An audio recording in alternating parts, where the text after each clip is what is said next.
ما اطلاعات کم و جسته گریخته‌ای از تاریخ پیدایش جهان و انسان اولیه داریم، اما تا اینجا میدونیم که حدود 6000 سال پیش ما تمدن سومری‌ها، ایلامی‌ها، بابلی‌ها و کم کم تمدن‌های دیگری رو داشتیم که در جهان امروزی به وجود اومدن. طبق نظریه دانشمندان، انسان‌ها از هزاران سال پیش شکل گرفتن و کم کم تکامل پیدا کردن. معلوم نیست که بر سر انسان‌های پیشین چی اومده، اما ما تاریخ حدود 6000 سال پیش از زمانی که انسان‌ها میتونستن بنویسن رو داریم که در تمدن‌های سومر، بابل، آشور، ایلام و در کتب تاریخی و دینی با نسل جدیدی از انسان روبرویم. آخرین نسل از انسان‌ها که بهشون انسان‌های نوین هم گفته میشه. انسان‌های نوین به مرور در سراسر زمین زاد و ولد میکنن و پراکنده میشن و به مرور زبانهای اونها تغییر میکنه و همین تفاوت زبانها سرزمینهای مختلف و مرزبندیهای جدیدی رو به وجود میاره. حالا در همین تمدنها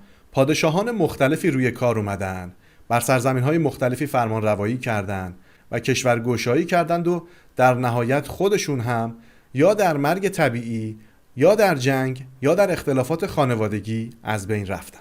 ما در تاریخ شاهد اون هستیم که هر جا مردم از حکومت‌ها فاصله گرفتن و پشت حاکمان خودشون رو خالی کردن، اون حکومت‌ها به خاطر نداشتن حمایت‌های مردمی رو به ضعف نهادن و با یک تلنگر و جنگ به وسیله همسایگان از بین رفتن.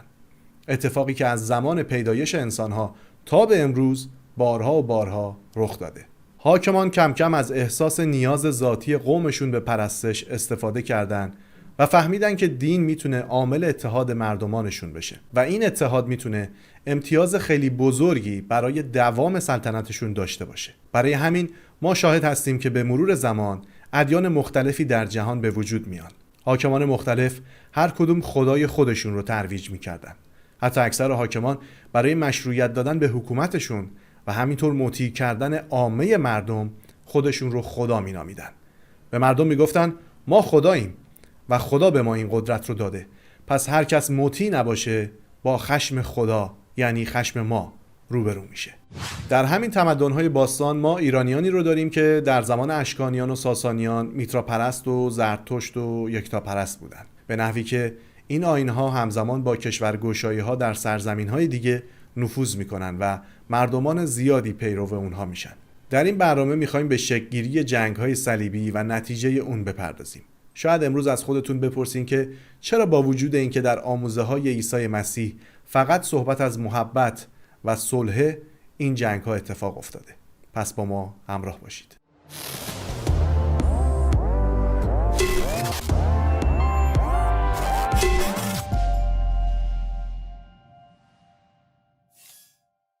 قبل از هر چیزی خوشحال میشم که کانال ما رو سابسکرایب کنید و زنگوله خطدار کنارش رو هم بزنید تا بتونید باقی برنامه‌های ما رو تماشا کنید. توی کامنت ها برامون بنویسید که دوست دارید در مورد چه چیزهایی صحبت بشه و برنامه بعدی در مورد چی باشه. نظرتون رو هم در مورد این برنامه برام بنویسید که حتما میخونیم و استفاده میکنیم. اواسط دوران اشکانی دین اکثر مردم ایران میترائیسم و زرتشت بود. این آیین در سرزمین‌های روم هم نفوذ کرده بود. 53 سال پیش از میلاد مسیح جنگ‌هایی بین ایرانیان و رومیان بر سر کشورگشایی شکل گرفت. در همین دوران بود که عیسی متولد شد و خود رو مسیح موعود نامید، اما در سن 33 سالگی به صلیب کشیده شد. زرتشت هم اومدن مسیح موعود رو پیش بینی کرده بود. جنگ‌های رومیان و اشکانیان که تا زمان ساسانیان هم ادامه پیدا کرد 700 سال به طول انجامید. ما شاهد هستیم که سلسله ساسانیان در دل همین جنگ‌ها به وجود میان. با تضعیف شدن اشکانیان در جنگ‌های داخلی ساسانیان به قدرت میرسن. اما همچنان رومیان با ایرانیان ساسانی هم در جنگ بودند. حدود 570 سال بعد از تولد عیسی مسیح، محمد که یک تاجر بود و در سرزمین‌های فلسطین و اورشلیم همیشه در رفت آمد بود و با مسیحیت هم آشنا شده بود، در سن 40 سالگی مدعی پیامبری میشه و دین اسلام رو رواج میده. گفته میشه که محمد آیاتی رو که فرشتگان به اون در غار حرا در خلوت میگفتن به طرفداران باسوادش میگفت تا مکتوب کنن. وقتی قرآن رو با کتب عهد عتیق که بیشتر توسط افراد یهودی نگارش شده و انجیل عهد جدید که توسط حواریون مسیح نوشته شده مقایسه میکنیم، شباهت‌های زیادی پیدا میکنیم.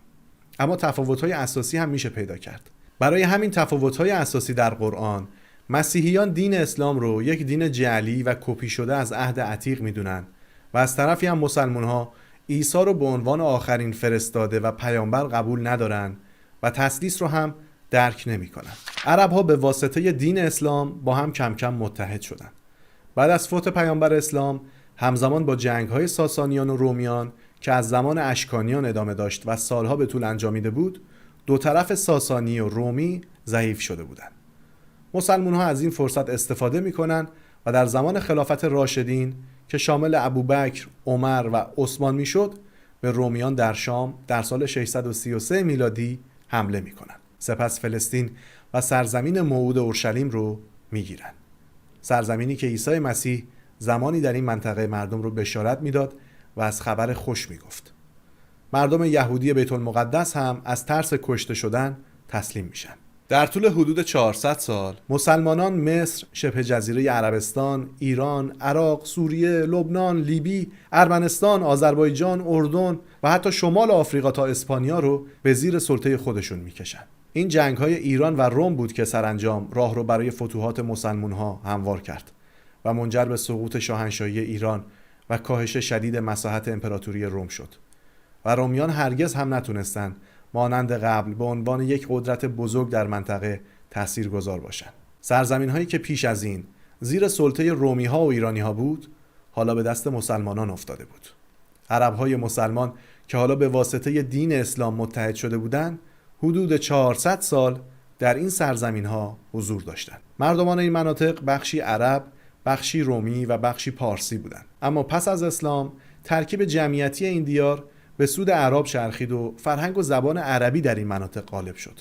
اعراب مسلمان شده در ابتدا با وعده زندگی بهتر در دنیای اسلام به سرزمین‌های اطراف ورود می‌کردند و هر کسی هم که مقاومت می‌کرد رو بدون هیچ رحمی می‌کشتند. ایرانیان هم به زور شمشیر و از ترس قتل عام مسلمان شدند. هر کسی جز اسلام آیین و دینی داشت مرتد و کافر محسوب می‌شد و حکمش مرگ بود. مردم از ترسشون آیین قدیمی زرتشت رو به فراموشی سپردن. اسمهای ایرانی جای خودشون رو به اسامی عرب دادن. قوانین مالیاتی سخت‌تر شد. اموال مردم غیر مسلمون توقیف میشد. زنهایی که همسران خودشون رو در جنگ از دست میدادن به کنیزی و بردگی گرفته میشدن. تجاوز، قتل عام و خشونت اعراب باعث ایمان آوردن خیلی‌ها به دین اسلام شد. کم کم نسل‌های جدید به دنیا آمدن و مسلمان زاده شدن و کم کم خشونت‌های مسلمان‌ها هم با مطیع شدن آدم‌ها کم رنگ شد. حالا خلفای عباسی در قدرتن. کم کم اختلافات درون مسلمان‌ها بر سر قدرت بالا میگیره و هر کسی گوشه از سرزمین‌ها رو صاحب میشه تا اینکه گروهی از ترکمان‌های ترک زبان و مسلمان سنی به قدرت میرسن و خلفای عباسی و دولت‌های دیگر رو در جنگ‌های پیاپی از بین میبرن یا با خودشون همراه میکنن. اینها سلسله سلجوقیان رو شکل میدن و قدرت اول منطقه میشن. از طرفی هم مسیحیت کاتولیک در غرب اروپا و ارتدوکس در شرق رو به گسترش بود. مردم زیادی با تشویق کلیساها مسیحی میشدند و زرتشت و میترائیسم کاملا به فراموشی سپرده شد. به غیر از رهبران مسیحی، مردم عادی دسترسی به کتاب مقدس و انجیل رو نداشتند و توسط کشیشان و رهبران هر چی که گفته میشد باور میکردند. در نبرد معروف ملازگرد که بین سلجوقیان و امپراتوری بیزانس در ترکیه امروزی اتفاق افتاد، بیزانس شکست سختی خورد و به سمت قسطنطنیه که همون استانبول امروزی میشه که پایتخت بیزانس هم بود عقب نشینی کرد. نتیجه این شکست آغاز مهاجرت ترکان سلجوقی به سرزمین‌های آناتولی و پیش زمینه شکل‌گیری هسته‌های اولیه دولت عثمانی در 200 سال آینده شد. در پی این وقایع قسطنطنیه در خطر تهدید جدی سلجوقیان قرار گرفت. از این باب امپراتوری بیزانس از پاپ برای مقابله با سلجوقیان کمک خواست. تهدید قسطنطنیه خطر جدی برای مسیحیان به حساب می اومد و این از جمله عوامل دعوت مردم به نخستین جنگ‌های صلیبی بود.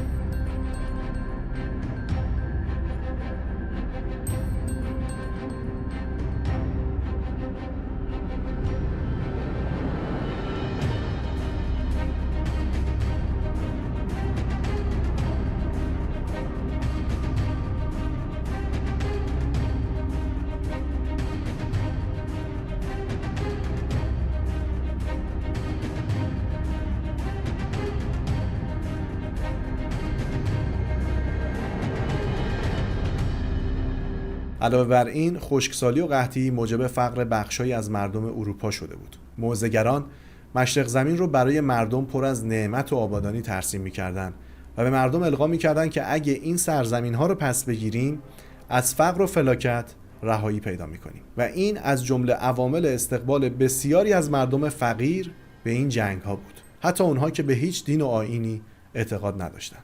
پاپ رهبر کاتولیک‌های جهان در اجلاسی در فرانسه سخنرانی بسیار مهمی رو ایراد کرد که میتونیم اون رو آغازگر جنگ بدونیم. اون در این سخنرانی به شدت علیه مسلمانان سخن راند و از سرزمین‌های اجدادی مثل فلسطین و اورشلیم که به دست مسلمان‌ها افتاده و سرزمین‌های بیزانس در آناتولی که به تصرف مسلمان‌ها در اومده انتقاد کرد و از مردم و دولتمردان اروپایی خواست تا به جنگ مسلمان‌ها برن. در نهایت جنگی بزرگ آغاز شد که حدود 200 سال به طول انجامید. مورخان این جنگ‌ها رو به 8 دوره تقسیم می‌کنند که مهمترین و اثرگذارترین اون اولین حمله صلیبی‌ها بود که در نتیجه اون بیت المقدس به دست مسیحیان افتاد.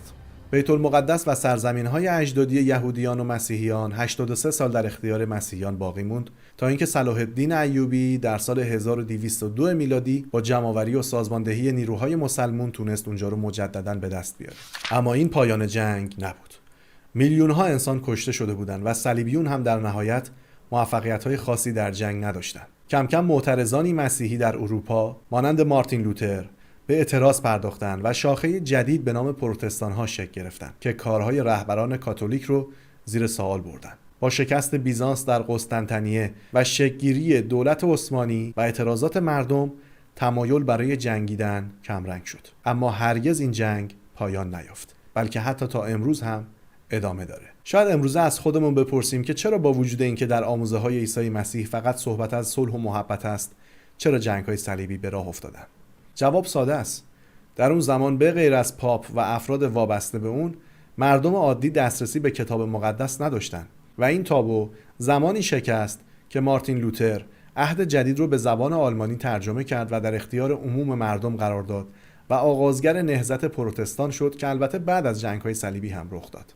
اگر مردم کتاب مقدس رو در اختیار داشتن، به راحتی متوجه می‌شدند که وقتی پتروس برای دفاع از عیسی شمشیر کشید و گوش نگهبان معبد رو برید، عیسی اون رو توبیخ کرد و گفت هر که دست به شمشیر برد با شمشیر نیز کشته خواهد شد. علاوه بر این جنگ‌های صلیبی از اون جهت شروع شد که خوانندگان محدود کتاب مقدس درک اشتباهی از کتاب مکاشفه یوحنا در عهد جدید داشتند و تصور می‌کردند که 1000 سالی که در این کتاب به اون اشاره شده سر رسیده و باید سرزمین مقدس رو برای ورود دوباره عیسی مسیح بازپس گیرند. عیسی مسیح در انجیل گفته بود که همشکل این جهان نشوید، بلکه بدی را با خوبی پاسخ دهید.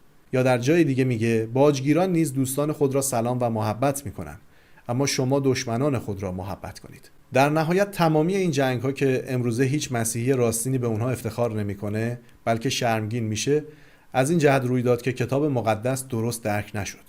چرا که در باب 3 انجیل یوحنا به این مضمون میرسیم که عیسی میگه پادشاهی من از جنس پادشاهی این دنیا نیست، بلکه من بر قلب‌ها سلطنت میکنم.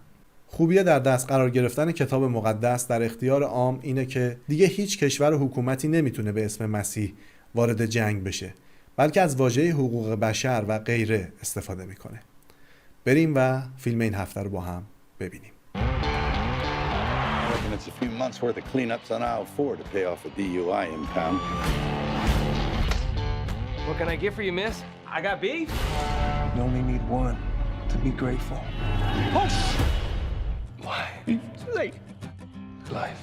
فیلم بعدی هم یک فیلم قدیمیه به نام ستیغ جهنمی ساخته مل گیبسون که پیشنهاد میکنم اگر این فیلم رو هم ندیدید تماشا کنید. I can't touch a gun. You don't kill. No, sir. You know, quite a bit of killing does occur in war. Do not look to him to save you on the battlefield. Who did this? That's the card. Help me get one more. از اینکه با من همراه بودین سپاسگزارم. مرسی همراهی کردید. امیدوارم که خوشتون اومده باشه از اینکه این تاریخ رو براتون بیان کردم. برام کامنت بذارید و بگید برنامه بعدی در مورد چی باشه که حتما بررسی میکنیم و میسازیم. تا برنامه بعد، خدا نگهدار.